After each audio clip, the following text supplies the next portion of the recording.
It's pretty much in my head, but I phrased it so well. This is the trouble. There is a solution, though. All right. I'll just go for the one in my head instead, I guess. It's all right. It's all right. Okay. I do want to ask... Lift. Oh, There you I go. am a taller being. Okay. Professional musician, used to it. Okay. My son would like to be taller. He is my stepson, and he's a he loves football. It's in his body and his brain. It's not something he got from me, being the stepfather, but I really want to support him at this. We've learned some things. We've had some stuff come. We started telling him, like, well, he's a growing boy. We haven't really introduced, we've done some Abraham stuff, but we haven't, like, here's all the Abraham stuff, you should trust it and live it yet. We'd like to, but we're still working on that for ourselves. Use that as the last-ditch effort.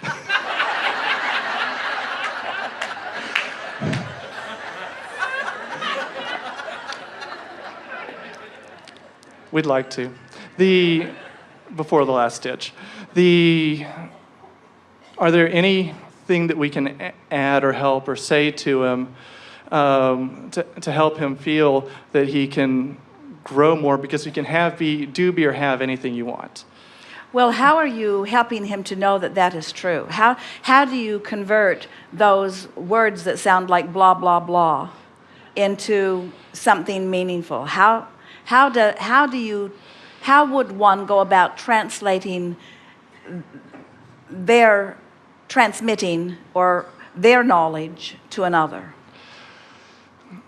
Well, I've started using, that phrase I was just talking about, just saying kind of, well, he's a growing, because he's really, at the moment, here's the story of what is that he is a bit smaller than the other kids his age, and he plays football where he needs to be taller and whatever, and to be able to do what he wants. But he's absolutely brilliant, and he's absolutely athletic.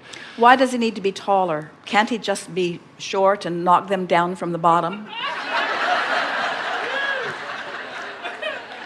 It really helps when you're seeing a play develop, apparently, to be able to see at least the same height or over the players, or be intuitive enough that you know what's going on in the play.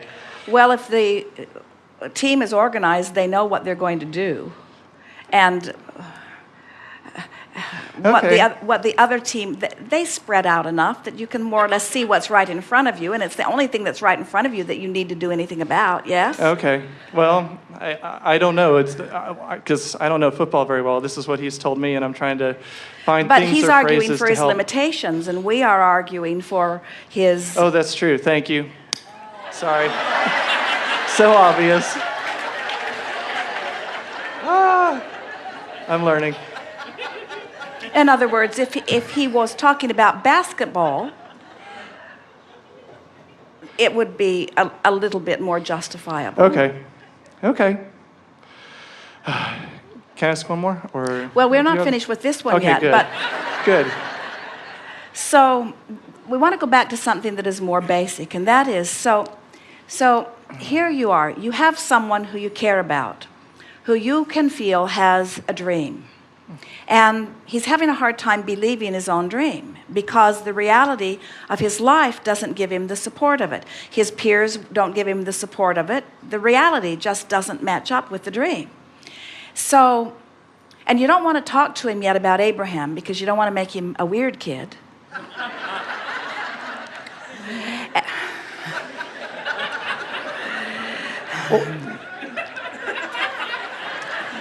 It's all right, you can't hurt our feelings. And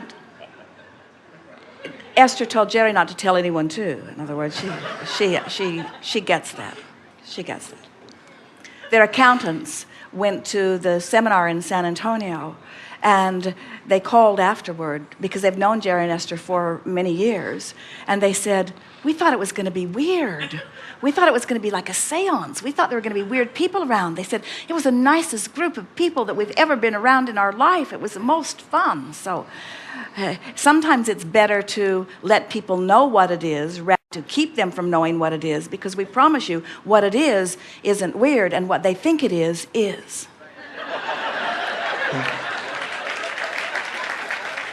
But all of that aside, so you have someone that you really care about, and his life experience does not support his dream.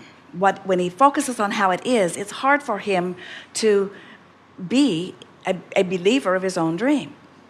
And so we're teasing you just a little bit, and you think that by throwing in some phrases like you can be or do or have anything that you want, or even you create your own reality, would be enough to offset everything that he's living. In other words, that's a big current. And so, Agreed. as we have been saying for a very long time, as if it mattered at all, words don't teach. We can't even teach you that words don't teach with words. Words don't teach, you see. And so there isn't anything that you could say or that we could say that would help him. And so what's our objective here? Our objective is to somehow find a way to help him for a moment here and a moment here and a moment here and a moment here, believe his dream. In other words, our complete objective is to get him in the vortex where his dream is. So every time he watches something wonderful on television with he puts more in his vortex. Every time he feels too small to do that, he puts more in his vortex. In other words, so he's putting all of this in his vortex, and we want to say to you, if you can't get in his vortex where you're believing his dream, then you're of no value to him either. The first thing you got to do is get in the vortex where those possibilities are rendezvousing. You can't inspire him to something from outside the vortex, you see. So the first question you want to ask yourself relative to the upliftment or the helping of anyone, are you worth the trouble of me getting into the vortex for you? That's really a good question. Are you worth the trouble of me getting in the vortex? Well, what would that require? What trouble would it be for you getting in the vortex? Well, it's really, there's a big list. You got to get happy. Yes. Am I willing to get happy to help you? Am I willing to believe in your dream to help you? No, I don't think so. That's way more work than I can do, because I'm focusing upon reality, and you're a scrawny little kid. And it's so much easier for me to see you not living your dream than to see you living your dream. And it would take hard work for me to imagine. It's so much easier for me to just observe. It's a lot easier for me to observe what is and not be a match to your dream than it is for me to imagine your dream. But do I care enough about you to get in the vortex? That's the first thing that you got to do. And when you get in there, then all kinds of things will occur to you. You can only coax someone into the vortex from in the vortex. That's what inspiration is. You inspire them in. You can't motivate them in. Get in, get in, get in. You cannot motivate someone into the vortex. They never go.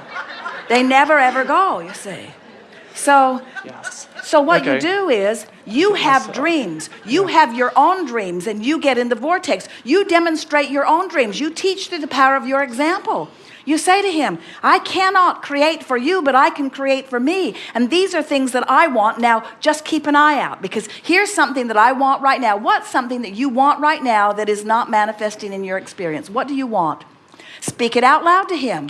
Well, right, of course. Yeah. Speak it out loud to him. I'm standing here in this situation, and what I want is over here. And then let him witness with his own experience. Let him hear you out of the vortex. Let him hear you in the vortex. Let him see you making an effort to be there. Let him see you tuning yourself deliberately. Let him understand that you know that you cannot have this manifestation if you don't tune yourself to it. Teach him about the vortex through the power of your example, you see.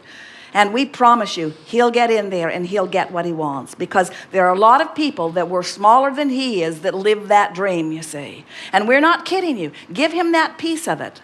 He can be big and strong and tough without being tall. Then there's plenty of history to show that. And then talk to him about the center of gravity. Tell him how it's a lot easier to stay standing when you're low to the ground. Yeah, okay.